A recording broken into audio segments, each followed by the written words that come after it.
Welcome. This is video tutorial number 7, Power Debt Plan Spreadsheet. My name is Jeffrey Smith. In this tutorial, I want to present an advanced concept of how to use good debt and proper leverage to pay down your existing bad debt. Now, this is our sample 4 debt accounts. It's been optimized to show the optimal paydown plan.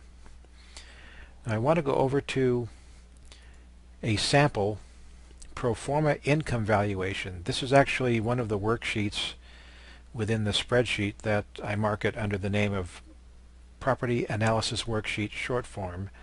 The URL is down here.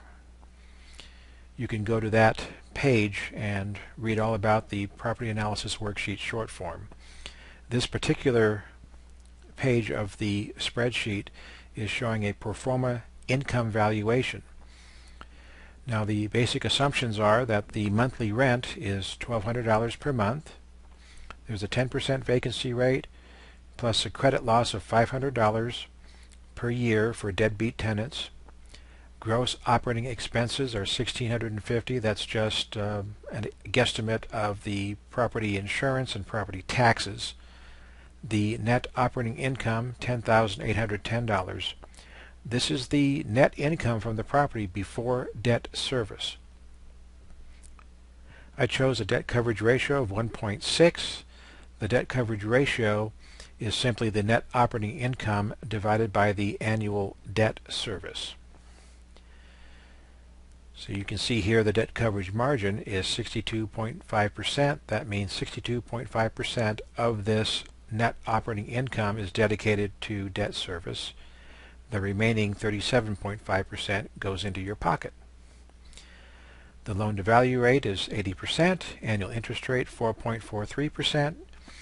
At the time of this video recording, 30-year fixed-rate loans were below 4%, so I'm just guessing it'll be about 4.43% for a non-owner occupied rental property.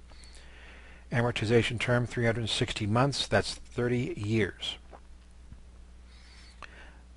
Under this arrangement of income and debt service, the pro forma property value is $140,000. So to acquire this rental property, you would need a down payment of $28,000. Now let's go back over to the Power Debt Plan spreadsheet. Suppose you had plenty of equity in your personal residence where you could get a second mortgage in the form of a home equity line of credit for $28,000. Now, financially illiterate people would take that $28,000 home equity line and pay off the medical bills, $28,000. Now they have one less debt to worry about, but they have only shifted that debt over to their house. You still have to pay back the home equity line of credit.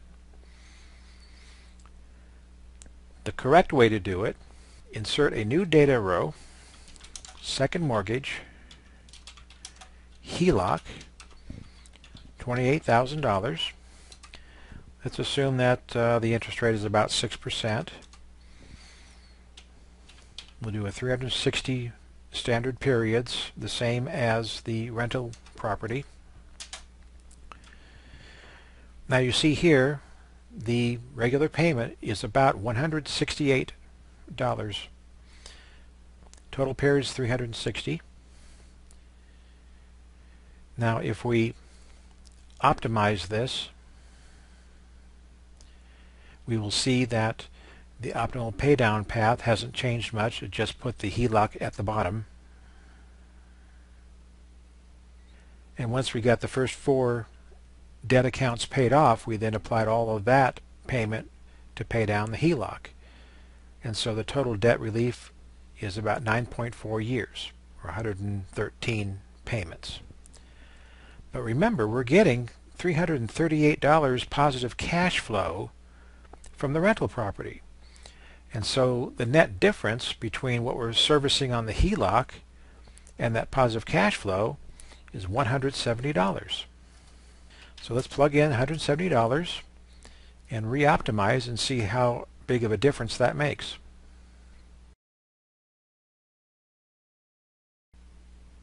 Alright, now we've gone down to just under 8 years, from 9.4 years to 7.9 years. We're down to 95 payments. So now you can see the power of leverage and the power of acquiring positive cash flow assets that have a greater return on your investment than the cost of the financing to acquire the asset. So what we see here is the gross return on equity, that's your $28,000 down payment, is generating a return of 14.47%. That's $338 a month. However, the cost of your HELOC is only about 7.2% per year. So 7.2% is less than 14.47%, so you have a net positive cash flow. So after servicing the HELOC that you used for your down payment on the rental property, you have $170 left over to apply to your debt accounts. And the spreadsheet will then determine which debt account to apply this extra $170. This has been video tutorial number 7 for the Power Debt Plan spreadsheet. My name is Jeffrey Smith, and thank you for your support.